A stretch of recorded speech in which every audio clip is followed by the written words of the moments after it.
about what we did this past weekend. Yes. We went to Warriors of Wrestling out in Staten Island. Oh, it was so exciting. Amazing show. This was an indie show, but like to say indie, I don't want to like downgrade it because it was an amazing awesome show. Like top quality. Warriors of Wrestling. Everyone was great. Everyone was did nice. great. Good talent. Yeah, absolutely. So, anyways, we wanted to give you guys a shout out and just show you some of the pictures that we took while we were there.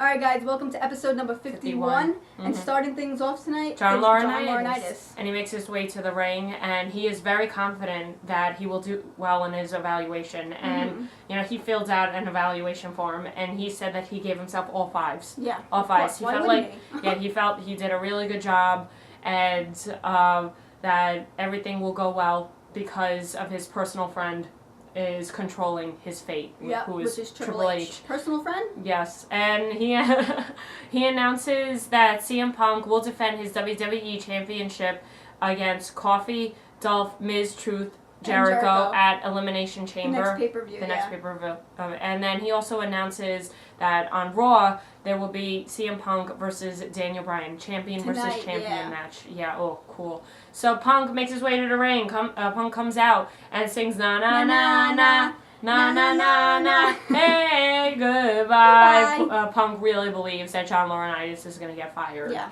And John Laurinaitis is like, Punk, you know, you owe me an apology because you thought that I was going to screw you. I didn't. I called the match right down the middle. So you owe me an apology. And Punk is like, oh no. No, I don't owe you anything. Oh yeah, well, exactly. I don't owe you anything. And then Daniel Bryan comes out, which he still has the World Heavyweight, which he still is the World Heavyweight Champion. That's right. After Royal Rumble. And he says, he goes, you know what? The match against you, CM Punk, it will be a cinch because after what I went through last night at Royal Rumble, that was really hard. I versed Mark Henry and Big Show in a steel cage match. So this won't be a problem. And then Sheamus comes out, who is the Royal Rumble winner. Woo! Good job, Sheamus. And he says, you know, and also he actually hopes John Laurinaitis gets fired as well, you know, but he has a choice. Yeah. Will he go after the WWE Championship or the World Heavyweight Championship? We'll find out. So, and after that, Randy Orton versus Dolph Ziggler. I thought this was really a really good match. I very much enjoyed it. Yeah, and he's no longer injured. But Wade Barrett, he's up on the stands of the audience, and he's looking down at Randy Orton. And Wade Barrett and Randy Orton, they still have unfinished business. Yeah. So Wade Barrett is just looking at the match, stalking his prey. And Randy Orton is the winner after an RKO. Wade Barrett, you know, watch out. He's coming for you after you threw him down a flight of stairs on SmackDown last month. Oh my gosh. So, next up, Funkasaurus Brodus Clay. He comes out, Disco, and he versus Tyler Rex. And, yeah, a T-Rex. T-Rex, a no-name wrestler. Well, but forget it. Brodus Clay basically squashed him, like, body slammed Tyler Rex and got the 1, 2, 3. Tyler Rex was a little weirded out. He's like, what is this? Who am I versing? Who's this? And then after that is the champion versus champion match. This was awesome. Punk versus Daniel Bryan. Wow, this was amazing. I totally enjoyed this match, and I had a feeling something was going to interrupt it because this was too good to be true and such a good match. But unfortunately, it got interrupted by Chris Jericho. Exactly, and Chris Jericho basically got involved by attacking CM Punk, which, you know, basically Daniel Bryan won. Yeah. Disqualified. Yeah, disqualification, yes. And Daniel Bryan won. He got the win. So there's definitely going to be some beef between Jericho and CM Punk. Definitely. Wow. So after that is Kofi Kingston versus The Miz. And this was very, very interesting because The Miz, he came out, he talked about that Kofi Kingston made basically social networking headlines by his handstand at the Royal Rumble. Which was incredible. Hands down. Incredible. Yeah, exactly. His 2 feet did not touch the ground. It was just, he was on his hands and he just walked basically with his hands to the ring, to the steps, and then got back in, and it was crazy. And Miz is like, oh no, Is basically Miz is jealous of Coffey's attention. He's awesome. And, exactly. You know, he wants so attention. I thought this was a good match, and unfortunately for Miz, oh my gosh, trouble in paradise for Miz. Totally trouble in paradise. Coffey won. Yeah, he doesn't even need Evan Bourne. That's it. No. Handle things on his own. That's it.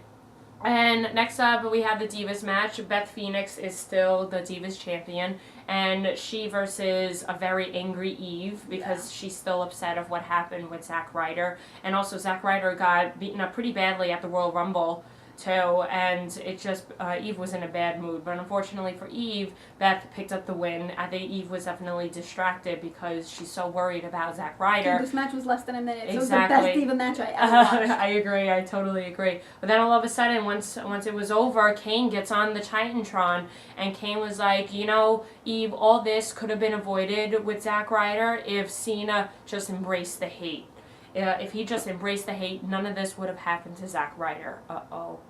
And then all of a sudden, Eve, you know, looks behind her. Kane is right there. Oh my gosh. Scary. Kane is walking towards Eve. Then all of a sudden, John Cena comes out. Like the Superman that he is. Exactly, but John Cena's mad. I think it looks like that he did embrace the hate a little bit. He was just beating up on Kane. Eve left, by the way. So he was just beating up on Kane in the ring, and then it went outside. On the announcer's table. On the announcer's table, John Cena picked up the steel steps and just basically went to town on him, yeah. Exactly, and then it looked like that John Cena was gonna do the attitude adjustment on Kane on the announcer's table, but Kane quickly just got away. He went into the audience and just left. Yeah, wow. I think Kane really got worried. But next up, we have the job evaluation of John Laurinaitis. Here we go. Let's hear it. Triple H comes out. Wow, we haven't seen him since his feud with Kevin Nash. Yeah. And you know what? What was it? John Laurinaitis comes out and he says that like John Laurinaitis, I understand that you know, we picked you as the interim Raw General Manager because we thought that you would be fair about your job title. But since I noticed that you used the power because you didn't become the star you wanted to be when you were a wrestler. So you basically wanted power and attention. Yeah, exactly. All that comes with it. Yeah, and you use this position as your own, and that's not good. You made your personal, basically you let your personal life cloud your decision. Exactly. And John Laurinaitis is getting scared because it's like, okay, this isn't going so well. And John Laurinaitis is like, wait, Triple H, please, I will do anything to keep my job here in the WWE. And Triple H is like, wait, did I hear anything?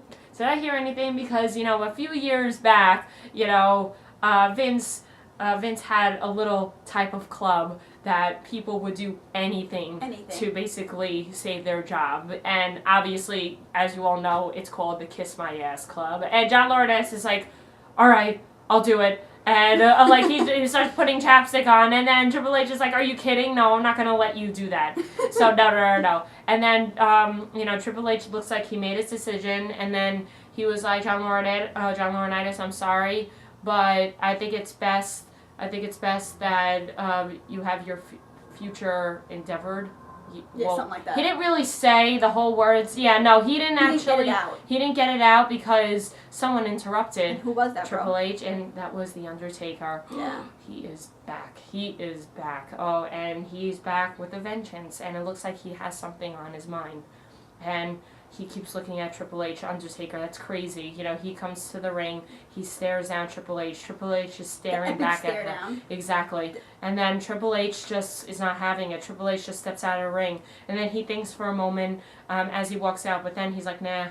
And then he walks backstage, leaving Undertaker in the ring. But Undertaker definitely wants something. Because he's looking at that WrestleMania 28 sign, and he wants it. He's doing that epic throat slash and everything. Exactly, epic throat slash. Oh, yeah. So I guess we'll see what happens next week with that. What will happen? Yes, definitely. Yeah, and will we see if John Laurinaitis gets fired or not? Because remember, the words didn't come out of Triple H's mouth. Exactly. Right. So, but we'll see. I think the WWE universe has spoken. Yes, definitely. With the boos. So. All right, let's do some shout-outs. I want to give a very special shout-out to our good friend Jeff. Jeff, thank you so much on Saturday. Thank you. Also, I want to give a shout out to Karen, Susie, and Christina. I love you girls. I had a great time. Also, DJ Little C's, awesome house party. She's so excited. She's like flipping and walking. Thank you very much. Big shout out to you guys. I love you guys. I want to give a shout out to the guys that we went to the Royal Rumble party with on Sunday, Sir Wilkins. Yes. I want to give a shout out again to the Warriors of Wrestling for putting on Thank you so much. Joe Bellany, thank you so much for inviting us there. Yes. We want to come out again and hang out with you guys. And that's definitely. it from us. Thank We'll see you next time. Bye, guys. Mwah.